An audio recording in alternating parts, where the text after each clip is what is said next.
Oh, that's some good soup. Oh, it's you. You're back. Well, this week's video, not particularly technical, but you may find it interesting. We're going to look at axles and the parts for axles because something has changed with axles. One of the Facebook users pointed that out, and I did a little research, and I don't know, you may find it educational about how to go up looking for parts, deciding what parts to buy, and this example of the axle is just an example. I don't know, you might learn something, you might learn nothing. Not my problem. I'm going to teach you. You may learn or not. How do I know? All right, let's get to it. Alrighty, I am sitting directly behind you, as you can see. Got all my cat pictures here, whatnot. All right, I'm right behind you. Oh, baby. All right, let's do some stuff here. I'm going to type in up here, 2017 Ram Promaster passenger side axle. Okay, by doing this, you're going to get a general idea of the prices and where they're available, but what I'm interested in is one of the factory sites. So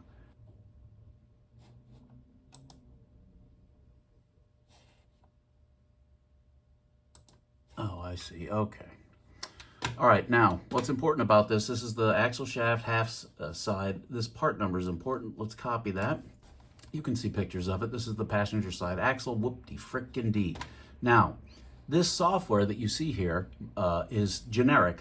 All the dealers that sell parts use this. It's given to them by Chrysler, so this makes it easy. So we know that we have this axle, and we know that it's $100. That's quite a good deal. And they have a $50 core charge. Now it also is going to say somewhere on here that it's actually remanufactured, and that's what the difference is. Mopar factory parts, blah, blah, blah, blah, blah. Very interesting here is what this fits.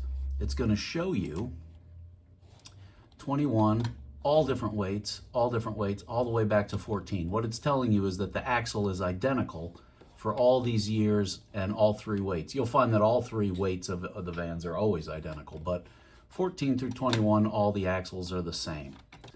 Let's search it just by part number. Okay, searching just by part number. We also find the usual suspects, AutoZone, Parts Geek. So now we know the factory part number. Let's just go here to AutoZone, AutoZone.com.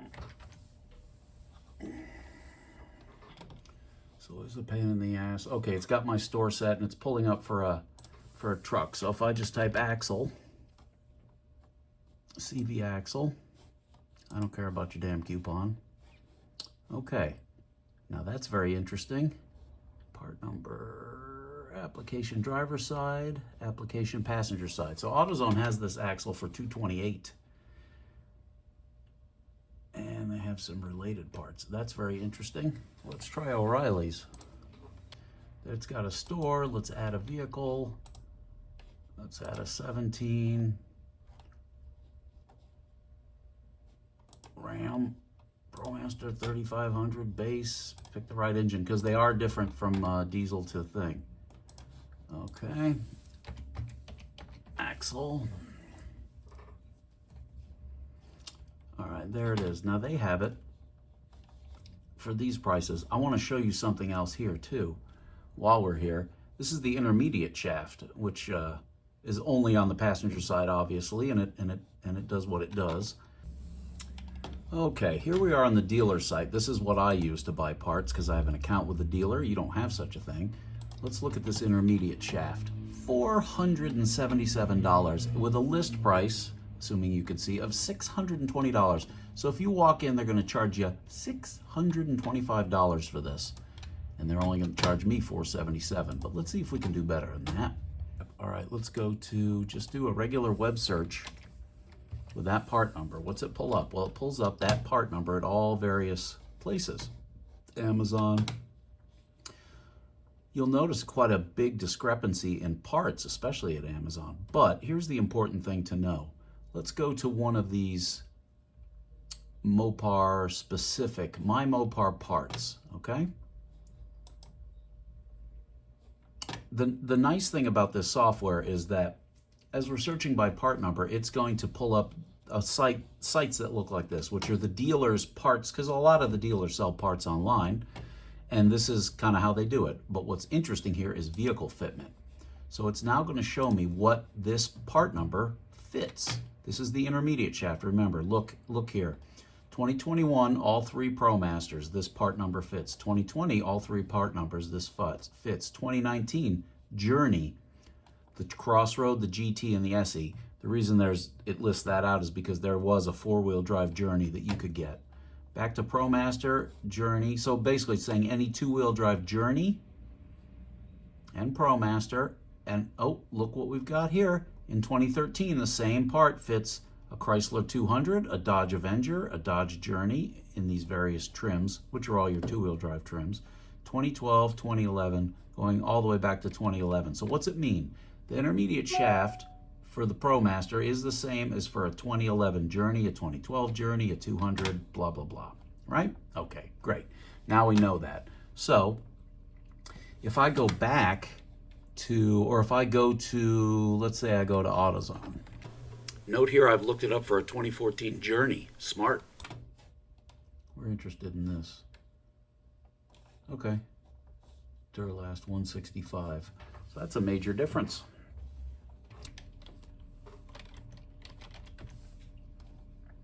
All right.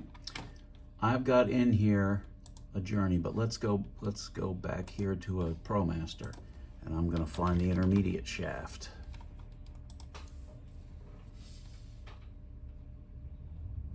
Oh, doesn't list it. Well, that's interesting. How about shaft? Nope, nope. Oh. It's got axle shafts, but no,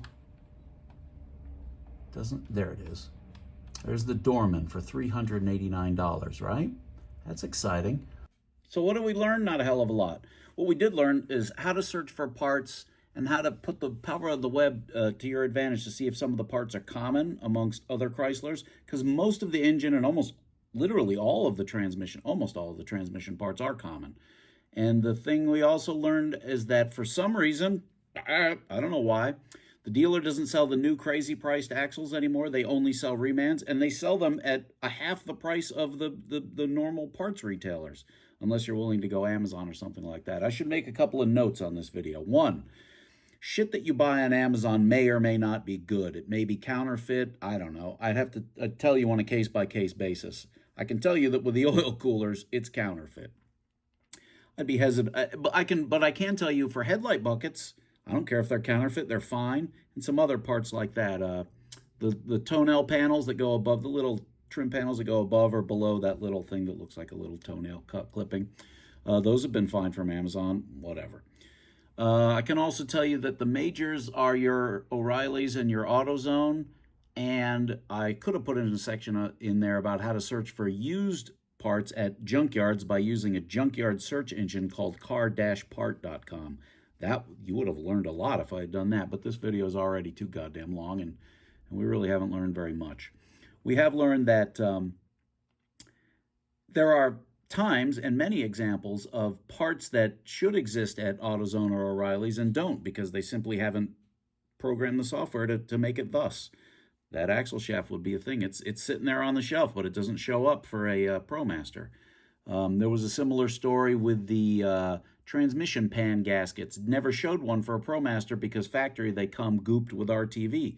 But Journeys and minivans for back to 2007 use the same transmission, and they use the same transmission pan gasket, which was available at AutoZone or O'Reilly's. Okay, well, let's wrap it up. Jesus Christ. I'm tired. I've been here every day working on this engine swap, and my body hurts, and my brain has turned to mush. And I think yours has too by being forced to watch this video. I will see you next week with much more interesting and cogent information. Love you. Mwah! She's a goddamn lovely man.